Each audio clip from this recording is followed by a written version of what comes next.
Welcome back. Well, President Trump declaring today a national day of prayer, saying, quote, as we continue to face the unique challenges posed by the coronavirus pandemic, millions of Americans are unable to gather in their houses of worship.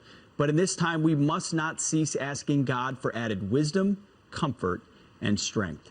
Here to react is niece of Dr. Martin Luther King, Fox News contributor and evangelist Alveda King. Dr. King, thank you so much for being here this morning. Your reaction to the president declaring a national day of prayer. Good morning, Pete. Hello, Fox and friends. And I want to say that this is not a time to be fearful and tearful. Don't panic. Pray. You know, our president says that we don't worship government, we worship God. And in the prayer community, we are asking God to avert coronavirus and to rescue America. I like to use Psalm 91. It says he'll deliver us from diseases and enemies and terrorists. So it's very important. I have done some shopping myself. I have an elderly mother. I'm elderly. On my next birthday, I'll be 70 years old. That's pretty elderly as well. So I'm being precautious, but not scared. And that is the message that we have to give.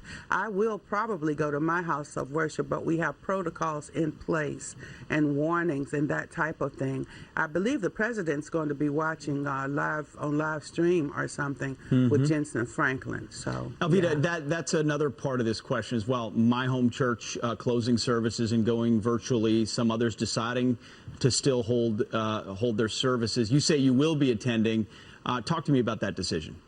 Well, even last week, we usually hug and everybody gets up and hugs and hey and all that, but we kind of wave across at each other and leave seats between ourselves and that kind of thing when with these various protocols that we have. And as I say, I was shopping yesterday and everybody was grabbing the hand wipes, the sanitizer, and all of that type of thing. However, we do know that everything is being done here in America. President Trump is correct in reminding us to be wise.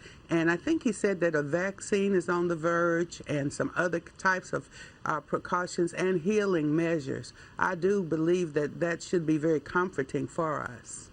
Alveda, you know, we live in a complicated, fallen world. A lot of people ask things like why. What's your answer to people as far as the power of prayer in moments like this? Well, I really, in my prayer, I say, God, is this you doing this for judgment?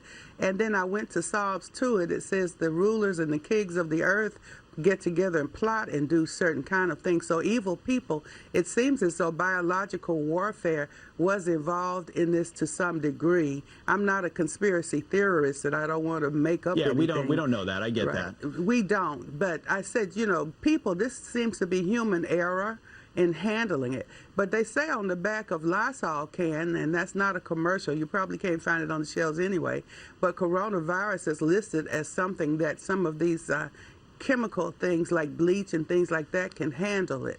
So it seems as though people, I think this is human error, not God trying to make America and the world Sure, in safe. every case we can make our own mistakes that unwittingly advance this, but to remember that God does have a plan and we should rely on him for strength is important in moments like this. Absolutely. Pray, don't panic. Absolutely. Alveda, thank you so much for your faithfulness and your time this morning. We appreciate it. Thank you. You got it.